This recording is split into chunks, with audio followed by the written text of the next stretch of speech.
এই আশুরার দিন, এই দিনটাই আম্বিয়া কেরামের জীবনের উল্লেখযোগ্য অগ্নি পরীক্ষা। তারা ইমাম হুসাইনের সাথে যে গাদ্দারি করেছে, ইমাম সেখানে শাহাদাত বরণ করল। Islamic Voice. Follow Islam as your lifestyle. বিসমিল্লাহির রহমানির রহিম। সম্মানিত সভাপতি, আজকের আমাদের নিয়ে সংক্ষিপ্ত আলোচনা শুরু করছি। মুহররম, আরবি মূল ধাতু হারাম, পবিত্র। মুহররম পবিত্রতম। মুহররম ওই মাস যেই মাসে মহাকালের ইতিহাসের, শুধু নয় আম্বিয়া কেরামের ইতিহাসের ধারাবাহিকতা আমরা দেখতে পাই। কাল পরম্পরায়, সময় পরম্পরায় উলুল আজম সকল আম্বিয়া কেরামের জীবনের সাথে এই মুহররম মাস, আশুরার দিন, এটা ওতপ্রোতভাবে জড়িত এবং সম্পৃক্ত। আশুরা মূল আরবি শব্দ আশারণ, যার বাংলা হচ্ছে দশম, ইংরেজি 10th। আশুরা মানি এই সম্মানিত মুহররম মাসের 10ম তারিখ।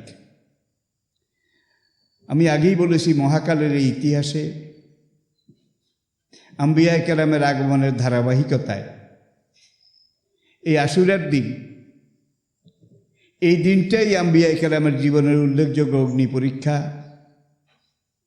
আম্বিয়া কেরামের জীবনের বিভিন্ন ঘটনা প্রবাহ ওতপ্রোতভাবে জড়িত। তাহলে দিনটার গুরুত্ব, তাৎপর্য, আজমত, শান কত বেশি হলে মহাকালের ইতিহাসের উল্লেখযোগ্য সবগুলো ঘটনা, জগৎ সৃষ্টি থেকে শুরু করে মহাপ্রলয়, কিয়ামত সংঘটিত হবে, তাও এই আশুরার দিনে। শিক্ষা যেটা, সেটা হলো ইমাম হুসাইন রাদিয়াল্লাহু তাআলা আনহু। তাকে আমরা এবার সামনে নিয়ে আসি। ইমাম হুসাইনের আব্বা ছিলেন সাইয়েদনা আলী রাদিয়াল্লাহু তাআলা আনহু। আম্মা ছিলেন খাতুনে জান্নাত মা ফাতেমা জাহরা রাদিয়াল্লাহু তাআলা আনহা। এই দম্পতির ঘরে তাদের কলিজার টুকরা 2 পুত্র সন্তান, বড়জন হাসান, ছোটজন হুসাইন। যখন ইসলামের খেলাফত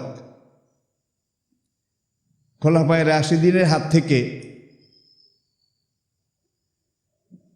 আলী রাদিয়াল্লাহু তাআলা আনহুর শাহাদাতের পরে, এমনকি শাহাদাতের আগেও তার খেলাফতকালীন সময়ই ইসলামী খেলাফত 2টা ভাগ হয়ে গিয়েছিল। একটা ছিল মদিনা কেন্দ্রিক, সাইয়েদনা আলী রাদিয়াল্লাহু তাআলা আনহুর হাতে, আরেকটা সিরিয়ার গভর্নর হযরত আমিরে মুআবিয়া রাদিয়াল্লাহু তাআলা আনহু। তিনি ঘোষণা দিয়েই বলেছেন যে মদিনার কেন্দ্রীয় গভর্নমেন্ট, খেলাফত, এটা আমি স্বীকার করি না, মানিও না। আমি কুফা কেন্দ্রিক, দামেস্ক কেন্দ্রিক এই এলাকার আমিরুল মুমিনিন। ইতিহাস অনেক লম্বা, অনেক দীর্ঘ।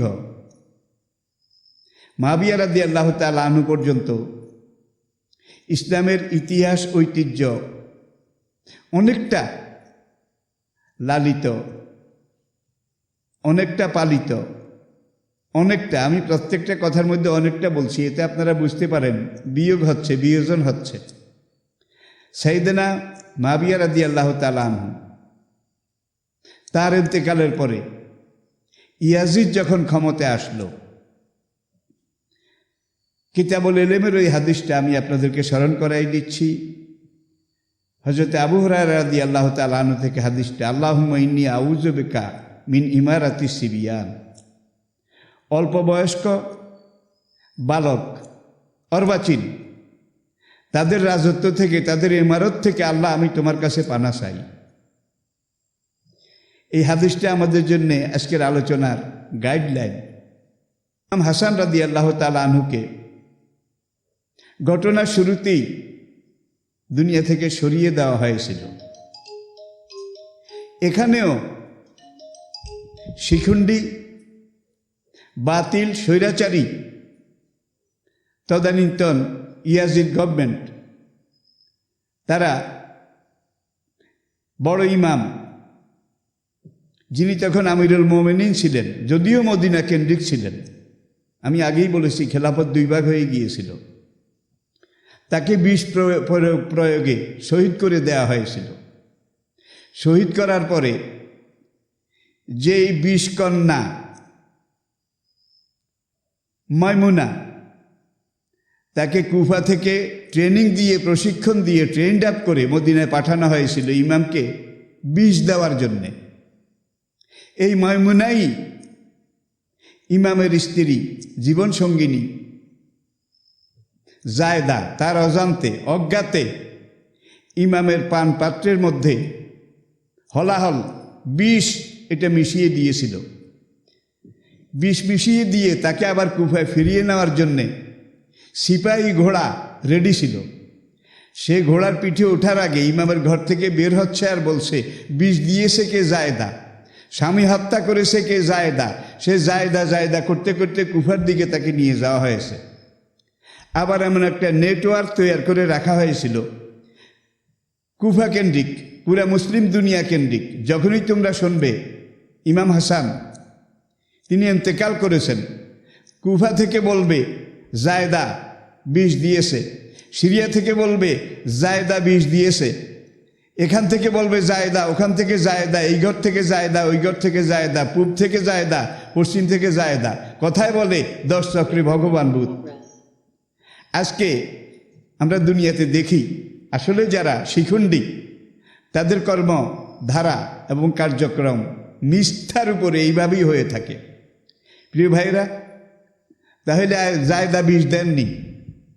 এই ঘটনার পরে মৃত্যু পর্যন্ত আজীবন এই মহিলা, যেই মহিলাকে পুত্রবধূ হিসাবে সিলেক্ট করেছিলেন আলী রাদিয়াল্লাহু তাআলা আনহু, মা ফাতেমা রাদিয়াল্লাহু তাআলা আনহা, যারা নবী কর্তৃক প্রশিক্ষণপ্রাপ্ত শিক্ষিত, একদিকে নাতি আরেকদিকে ছাত্র, এখন এই আলী এবং ফাতেমা রাদিয়াল্লাহু তাআলা আনহুমা তাদের ছেলের জন্যে, বড় ছেলের জন্যে এমন পুত্রবধূ চয়েস করেছেন যেই পুত্রবধূ আগামী দিনে স্বামী হন্তা হবে। এটা কল্পনাও করা যায় না। ইমাম হুসাইন রাদিয়াল্লাহু তাআলা আনহু, হাসানের শাহাদাতের পরে মদিনার জনগণ হিজাজ, ইয়ামা, তেহামা, জজিরাতুল আরবের এই অংশ, তারা যখন হুসাইনের হাতে বায়াত করার পরে ধীরে ধীরে এটা সংঘাতের দিকে গেল। কুফা থেকে লোকজন বারবার আসলো, ইমামকে অনুরোধ করলো আপনি কুফায় চলুন, সেখানে জনগণের মেজরিটি পার্সন আপনাকে চায়, আপনাকে সমর্থন করে। একবার নয়, বারবার কয়েকটা চিঠি আসলো, কয়েকবার দূত আসলো, ইমাম যেতে রাজি হলেন। অবশ্য সাহাবায়ে কেরামের একটা বিরাট অংশ মুরব্বী, তারা তখনও জীবিত ছিলেন। তারা ইমামকে বলেছিলেন, হজরতুল ইমাম আপনি কুফা যান ঠিক আছে, তবে কুফার লোকদেরকে বিশ্বাস করা যায় না, বিশ্বাস করা উচিত না। আপনি আমাদেরকে অনুমতি দিন, আমরা একটা দল আপনার সঙ্গে কুফা পর্যন্ত যাব, জানি না যদি কোনো বিপদ টিপদ হয় আমরা যেন ঠেকাতে পারি। পরিশুদ্ধ ইমাম সেদিন জবাব দিয়েছিলেন, আমি যুদ্ধ করতে যাচ্ছি না, সংঘাতের জন্য যাচ্ছি না। কুফার জনগণ আমাকে বারবার, এই দেখো বারবার আমাকে সেখানে দাওয়াত দিচ্ছে যাওয়ার জন্যে, যে আমি গেলেই কুফার সব লোক এক হয়ে যাবে। ইমাম গেলেন। 72 জন পরিবার পরিজন, যাদের মধ্যে নারী, বৃদ্ধ, রুগ্ন, কোলের শিশু, দুগ্ধপোষ্য শিশু। তাহলে কোনো মানুষ যদি যুদ্ধ করতে যায় তাহলে কি এই পরিবার নিয়ে, এত নারী দুর্বল এদেরকে নিয়ে যায়? ইমাম যুদ্ধ করার জন্য যাননি, তিনি শুধু গিয়েছেন কুফার লোকদের বারবার আমন্ত্রণ বাড়াবাড়ির কারণে। আবার দেখুন, ফোরাত নদীর কূলে ইমামকে মহরমের 1 তারিখ থেকে 9 তারিখ পর্যন্ত যখন ঘেরাও করে অবরোধ করে রাখা হলো, কুফা থেকে একজন লোকও আসলো না।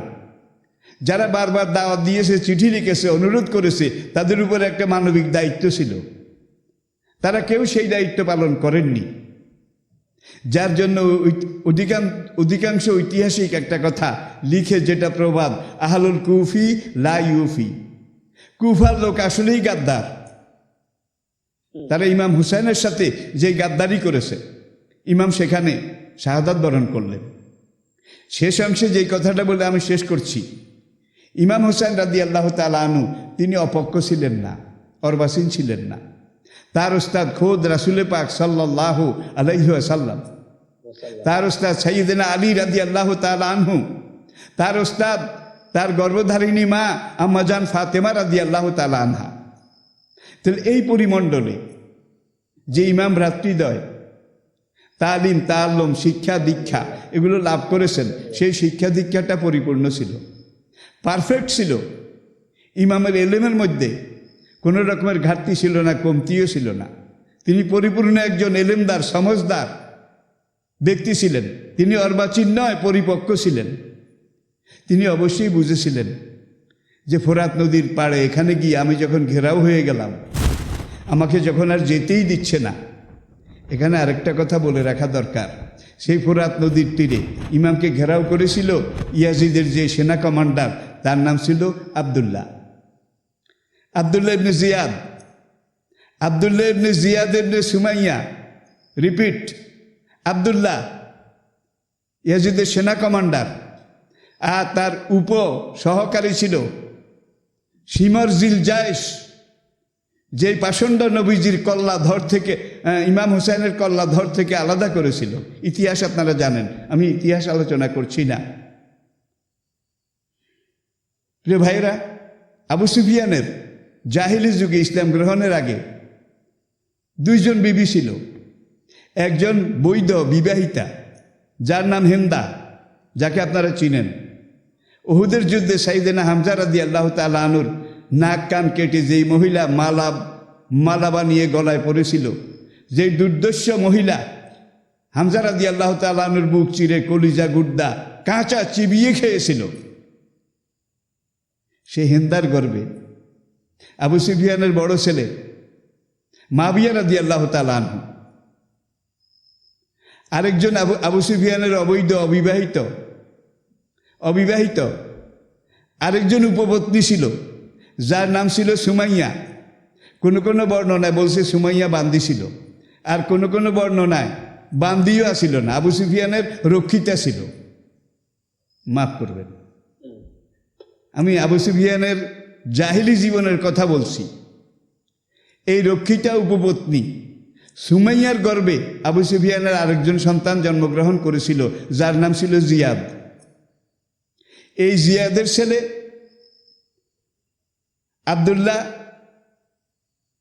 আবদুল্লাহ, যাকে বলা হয় আবদুল্লাহ ইবনে জিয়াদ। আর জিয়াদ হইল আবু সুফিয়ানের অবৈধ সন্তান, উপপত্নীর গর্ভজাত, সুমাইয়ার ঘরের। তাইলে এখানে ইতিহাস সাক্ষী দেয় পোংটার ঘরের পোংটা এবনে পোংটা। তাহলে বুঝা গেল ইমামের সেখানে এত বাড়াবাড়ি।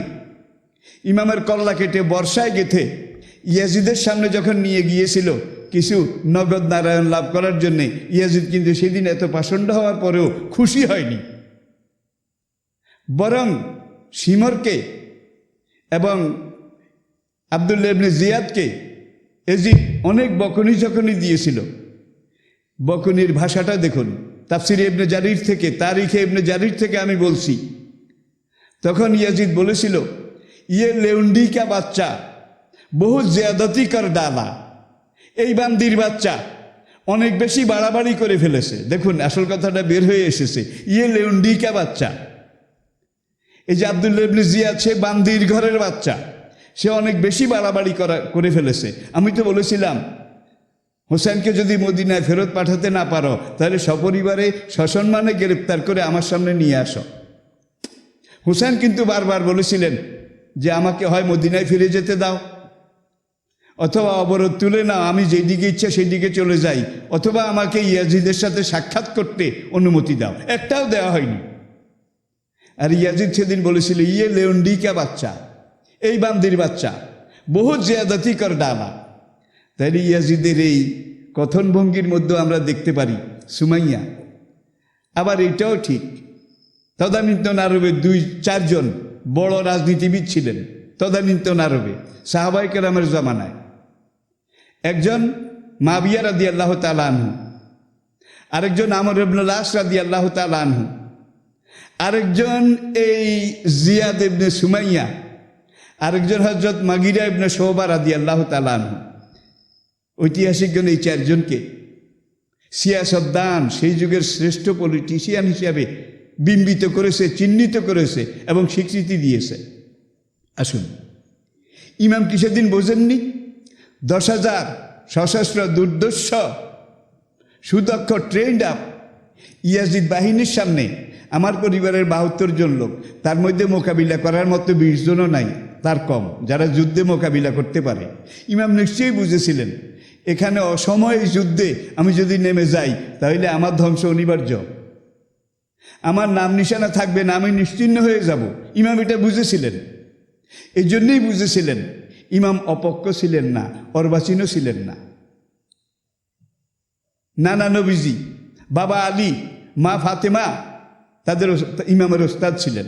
তিনি বুঝেছিলেন এই অসম যুদ্ধে যদি আমি এখন মোকাবিলা শুরু করি তাহলে আমি সপরিবারে ধ্বংস হওয়া ছাড়া দ্বিতীয় কোনো বিকল্প আমার সামনে আসবে না। আর আমি যদি এখন সারেন্ডার করি তাহলে ইসলাম আর মুসলমানের অবমাননা হবে। মুসলমান কোনো দিন বাতিলের কাছে আত্মসমর্পণ করে না, প্রাণ ভিক্ষাও চায় না, নতি স্বীকারও করে না। সারেন্ডার আমি করতে পারবো না, ক্ষমা আমি চাইতে পারবো না। এখন আমি করবোটা কি? পরিশেষে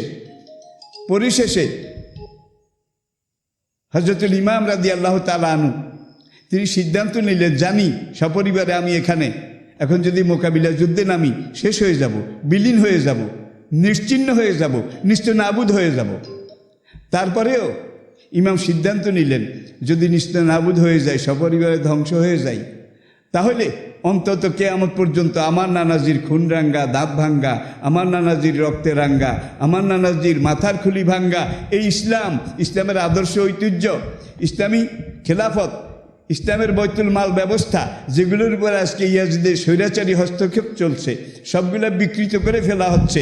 এটাকে ঠিক পথে আনার জন্যে, রাখার জন্যে আমি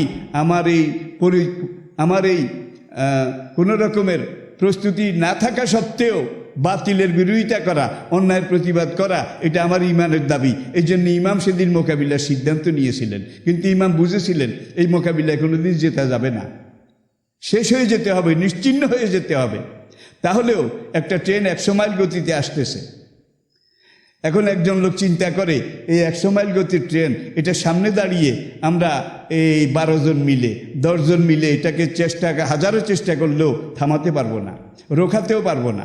বরং এই দ্রুতগামী ট্রেনের নিচে আমরা বিলীন হয়ে যাব, খণ্ড বিখণ্ড হয়ে যাব, একাকার মেসাকার হয়ে যাব। তারপরেও স্বৈরাচারের এই ট্রেন আজকে ইসলামী প্রজাতন্ত্র এটাকে ধ্বংস করার জন্য এগিয়ে আসছে।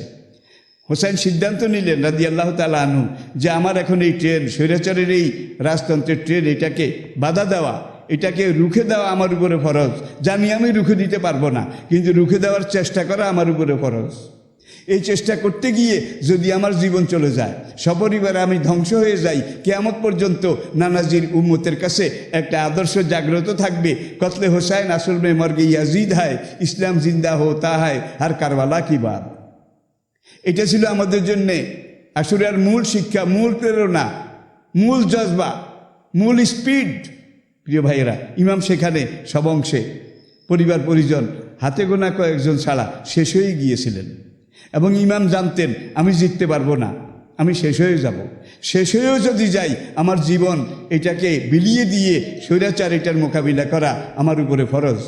এই জন্য ইমাম সেদিন এই ইমানি দায়িত্ব পালন করার জন্যে ফোরাত নদীর কূলে নিজের জীবন, নিজের পরিবার সব কিছুকে কোরবানি দেওয়ার জন্যে হাদিয়া হিসাবে উপস্থাপন করেছিলেন। প্রিয় ভাইয়েরা, একটা উদাহরণ আমি এটার সাথে যোগ করি, তাহলে জিনিসটা আরও পরিষ্কার হবে বলে আমি মনে করি। আপনি একজন মোমেন, আমি একজন মোমেন, আপনার আমার ইমানের দাবি। আমি একজন দায়ী আল্লাহ, আপনি একজন দ্বীনের দায়ী, দ্বীনের রায়, দ্বীনের নকিব। আপনি দ্বীনের এই দ্বীনি সংগঠন এটাকে লালন করেন, ধারণ করেন, এটাকে আপনি মেনে চলেন, এর কমান্ড এটাকে আপনি জীবনের আদর্শ হিসেবে মেনে নেন। এখন আপনাকে যদি আপনার হাইকমান্ড থেকে এই নির্দেশ দেওয়া হয় যে লালমাই পাহাড়টা বর্তমানে যেখানে রয়েছে, আমি আরেকটু পরিষ্কার করে বলি, একজন মোমেন তার ইমানের দাবি কি? লালমাই পাহাড়টা এখন যেখানে রয়েছে, আমি আল্লাহ তোমাকে হুকুম দিচ্ছি এই লালমাই পাহাড়টাকে আজকে রাতের ভিতরে তুমি ধাক্কায় ধাক্কায় ঠেলে ঠেলে 10 কিলোমিটার পশ্চিমে নিয়ে যাও, তখন ওই মোমেন্টার ইমানের দাবি কি হবে? তখন ওই মোমেন্টার ইমানের দাবি কি হবে? যদি মোমেন লোকটা, দিনের দায়ী দিনের রায় লোকটা এই কথা বলে, এত বড় লালমাই পাহাড়, এটাকে রাতের ভিতরে ধাক্কায় 10 কিলোমিটার পশ্চিমে নেওয়া কেয়ামত পর্যন্ত ধাক্কালেও চলবে না। বাংলাদেশের সব মানুষ মিলে ধাক্কালেও এই বাতিল, এই জঞ্জাল এখান থেকে ঠেলে দূর করা যাবে না। সুতরাং আমি ধাক্কাইলাম না, কচ্ছপের মতো হাত পা গুটিয়ে বসে থাকলাম। তাহলে কি আপনার ইমানের দায়িত্ব পালন হবে? একজন মুমিন হিসাবে আপনার উপর ফরজ। আমার মালিক আমাকে নির্দেশ দিয়েছেন লালমাই পাহাড়কে ধাক্কায় 10 কিলোমিটার পশ্চিমে নিয়ে যাও। আবার এইটা আমার মালিক বলেছেন, আমাকে শিখিয়েছেন, আর সাই মিন্না অল ইতমাম মিনাল্লাহ। আমার মালিক এটাও আমাকে বলে দিয়েছেন যে তুমি যদি ঠেলা আরম্ভ করো, লালমাই পাহাড়কে ধাক্কানো আরম্ভ করো, অকানা হাক্কান আলাইনা নাসরুল মুমিনিন, তুমি যদি এই পাহাড়কে ঠেলা শুরু করো আর আমি মালিকের নির্দেশ পালন করা এটা শুরু করো, তাহলে আল্লাযিনা জাহাদু ফিনা লানাহদিয়ান্নাহুম সুবুলানা ওয়া ইন্নাল্লাহা লামাআল মুহসিনিন। আপনার ইমানে যদি এইটা আপনি পোষণ করেন, ধারণ করেন, লালন করেন যে আমাকে আমার মালিক ঠেলে এটাকে 10 কিলোমিটার পশ্চিমে নিতে বলেছে, আমি ঠেলা শুরু করি। বদরের ময়দানে নামার আগে তো ফেরেশতা আসেনি, উহুদের ময়দানে, হুনাইনের ময়দানে নামার আগে তো ফেরেশতা আসেনি। ইউসুফ দরজার দিকে দৌড় দিয়েছেন নিজের চরিত্র বাঁচাবার জন্যে, দরজার সামনে গিয়েছেন, আল্লাহর কুদরতে দরজা খুলে গেছে। আপনি যদি ঠেলা শুরু করেন, আর আপনার এই ঠেলাটা আপনার আমল, আখলাক, তবিয়ত, খাসিয়ত, চরিত্র সব কিছু যদি আল্লাহর আইনে পরিপূর্ণ হয়, আল্লাহর দেওয়া তাকওয়া, ফরেজগারি, খোদাভীতি, খোদাপ্রেম যদি আপনার ভিতরে থাকে, প্রকৃত মুমিন আমি যদি হতে পারি, ধাক্কানো শুরু করলেই আল্লাহ বলেন যে আমার উপরে ফরজ হয়ে যাবে, এটাকে আমি 15 কিলোমিটার 10 কিলোমিটার পশ্চিমে নিয়ে যাব। আর সাই মিন্না, ঠেলা তোমার দায়িত্ব, অল ইতমাম মিনাল্লাহ, আর 10 কিলোমিটার পশ্চিমে নেওয়া আমি আল্লাহর দায়িত্ব।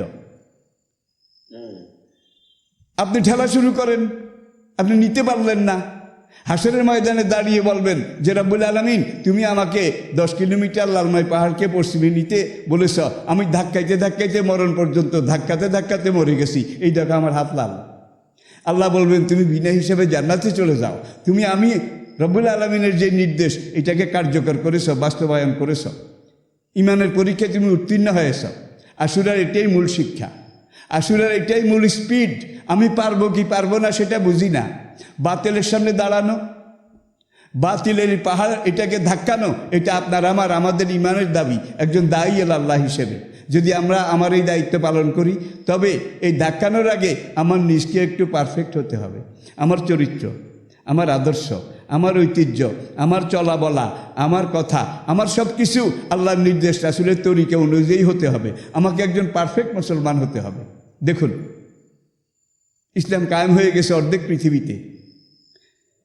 বেলাল রাদিয়াল্লাহু তাআলা আনহু বসরা থেকে সাইয়েদনা ওমর ফারুক রাদিয়াল্লাহু তাআলা আনহুর খেলাফতের জমানার প্রথমাংশে মদিনায় আসলেন। মসজিদে নববীতে অনেক বছর পরে তিনি আজান দিয়েছিলেন। মদিনার নাগরিকেরা কান্নায় ভেঙে পড়েছিল সেই দিন। এরপরে ওমর রাদিয়াল্লাহু তাআলা আনহু বাইতুল মালের খাজেন তাকে ডাকলেন, আসলাম বাইতুল মালের খাজেন, স্টেট ব্যাংকের গভর্নর, দায়িত্বশীল, তাকে ডেকে বললেন বেলাল আজকে আজান দিয়েছে, বেলালের সম্মানার্থে ওইখানে ওই কুটরিতে আরবের সবচেয়ে দামি রুমাল, দিবাজ, যেটার নাম দিবাজ আরবি পরিভাষায়, প্রত্যেক মুসল্লিকে একটা করে ইয়ামনি দিবাজ চাদর, আরবের সবচেয়ে মূল্যবান চাদর, প্রত্যেকে একটা একটা করে হাদিয়া দাও। প্রত্যেকে হাদিয়া দেওয়া হচ্ছিল। বেলাল রাদিয়াল্লাহু তাআলা আনহু নামাজের কাতারে বসা। এখন এই বেলালও একটা চাদর সেদিন লাভ করলেন। অন্যান্য সাহাবারা কেউ এটার ঘ্রাণ শুকেন, কেউ এটাকে খুলে দেখেন, কেউ ভাঁজ করে গলায় জড়ান, কেউ মাথায় পরেন, কত রকমের কত কিছু করেন। বেলাল চাদরটা হাতে নিয়ে এক নজর দেখে তাকে ঘামাচ্ছিল, তিনি প্রথম ঘাম মুছলেন। ঘাম মুছার পরে এইবার তার একটু সর্দি লেগে গিয়েছিল, নাকের মধ্যে ওই মূল্যবান কাপড়টা লাগিয়ে তিনি ফ্যাঁত ফ্যাঁত করে নাক ঝাঁকতেছেন ওই মূল্যবান চাদর দিয়ে। মাগাজির হাদিসে এইভাবে এসেছে। তখন অন্য সাহাবারা বললেন, বাখ ইয়া বেলালো, বেলাল তুমি তো বড় লোক হয়ে গেছ, আরবের সবচেয়ে দামি চাদর দিয়ে তুমি নাক ঝাঁকতেছ, তুমি তো বড় লোক হয়ে গেছ। বেলাল সেদিন কাঁদতে কাঁদতে বলেছিলেন, ইয়া মাশার আল্লাহ সাহাব, হে রাসূলের সাহাবারা, মক্কায় সেই নির্যাতনের যুগে যেদিন আমার শরীরে চামড়া ছিল না, গোস্ত ছিল না, গলায় রশি বেঁধে রাস্তায় টানাহেঁচড়া করা হচ্ছিল, আমার ভাইদেরকে এইভাবে টানাহেঁচড়া করতেছিল, আমার ভাইদের শরীরে যত পশম তার চেয়ে বেশি জখম, আমার ভাইদের শরীরে অনেক জায়গায় বড় বড় গর্ত এখনও রয়েছে, যে গর্তের মধ্যে আঙ্গুল ঢুকিয়ে খেলা করা যায়, মক্কার নির্যাতনের গর্ত। সেই নির্যাতন যুগে আমরা অল্প কয়েকজন ছিলাম, কিন্তু সেই সময় আল্লাহকে ডাক দিয়েছি, সঙ্গে সঙ্গে আল্লাহ সাড়া দিয়েছেন। আল্লাহকে পাওয়ার জন্য হাত দিয়েছি, আল্লাহ ধরা দিয়েছেন। মক্কার সেই কঠিন সময় সন্ধিক্ষণে তখন আমরা অল্প কয়েকজন, আর আজকে অর্ধেক পৃথিবীতে ইসলাম কায়েম হয়ে গেছে, কিন্তু আল্লাহকে ডাক দিলেও পাই না, হাত বাড়াইলেও আল্লাহকে ধরতে পারি না, আল্লাহ দূরে সরে গেছে। কারণ দুনিয়ার এই লোভ লালসা কামনা বাসনা এগুলো আমাদের ভিতরে যখন ঢুকে গেছে তখন আল্লাহ দূরে সরে গেছেন। আর মক্কার সেই জীবনে দাইয়াল আল্লাহ হিসাবে, দিন কায়েমের সিপাহী হিসাবে যখন এইভাবে পারফেক্ট নিজের জীবনকে বিলিয়ে দিয়েছিলাম, সেদিন আল্লাহ কাছে ছিলেন। সেদিন আল্লাহকে ডাক দিয়েছি, সঙ্গে সঙ্গে আল্লাহ জবাব দিয়েছেন। সেদিন হাত দিয়েছি, সঙ্গে সঙ্গে আল্লাহকে ধরতে পেরেছি। কিন্তু আজকে দুনিয়া পেয়েছি, আল্লাহ দূরে সরে গেছে। প্রিয় দিনী ভাইয়েরা, আজকে আমাদের মুসলমানদের অনেক ভাইয়ের অবস্থা কিন্তু এটা। বেলাল রাদিয়াল্লাহু তাআলা সেটা বলেছিলেন। তো এই মুহররম আশুরা, এখান থেকে যে শিক্ষা আমরা নিতে পারছি সর্বশেষ সেই জিনিসটা হলো হুসাইনের মতো। হুসাইন কেন জীবন দিলেন? হুসাইন জীবন দিলেন এই জন্যে, পারবো কি পারবো না, হবে কি হবে না এটা বুঝি না, মালিকের নির্দেশ, আমার রসুলের আদর্শ, সুতরাং আমি পাহাড় ঠেলতে ঠেলতে মরে যাব। যদি পাহাড় আপনি নিতে পারেন, জঞ্জাল দূর করতে পারেন, বাতিল এটাকে আপনি সরিয়ে দিতে পারেন, তাইলে আপনি কানাত লাহুম জান্নাতুল ফেরদাউসে নুজুলান হিসাবে আপনি আল্লাহর কাছে সবচেয়ে বড় সম্মান পাবেন। আর যদি নিতে নাও পারেন, আমলনামায় তো লেখা হবে সারা রাত আপনি পাহাড় ঠেলেছেন, সারা জীবন বাতিলের বিরুদ্ধে আপনি প্রতিবাদ করেছেন, প্রতিকার করেছেন, জেহাদ করেছেন, আমলনামায় লেখা থাকবে। আপনি হাসরের মাঠে বলবেন, রব্বুল আলামিন তুমি বলছো জঞ্জাল, পাপাচার, অনাচার, এটাকে ঠেলার জন্যে, ধাক্কাবার জন্যে সারা জীবন ঠেলেছি, দেখো লেখা আছে। আল্লাহ তখন বলবেন, মা সাআলাকা ইয়া আবদি, বান্দা তুই তো আমার নির্দেশ পালন করেছিস, আমার কাছে কি চাস? ওলে আব্দি মা সাল, তোর উপরে আমি মালিক রাজি হয়ে গেছি, রাদিয়াতাম মারদিয়া, তুই যা চাবি তোকে আমি আল্লাহ তা দেব। আল্লাহু আকবার। এইভাবে আল্লাহ নিজে আপনার জন্য জান্নাত নির্বাচন করবেন না, আপনি নিজে জান্নাত চয়েস করবেন, আল্লাহ সেই জান্নাত আপনাকে, আমাকে, আমাদেরকে দান করবেন। আল্লাহ পাক কারবালার এখান থেকে এই জীবন এটাকে বিলিয়ে দিয়ে দিন রক্ষা করা, দিনকে হেফাজত করা, বাতিলের মোকাবিলা করা, প্রত্যেক মুমিনের উপরে ফরজ ঈমানের দাবি, এই দাবি আমরা যেন পালন করতে পারি। আল্লাহ সেই তৌফিক, সেই সাহসিকতা, সেই জজবা, সেই আমল আমাদের সবাইকে দান করুন। আমিন। আসসালামু আলাইকুম ওয়া রাহমাতুল্লাহি ওয়া বারাকাতুহু।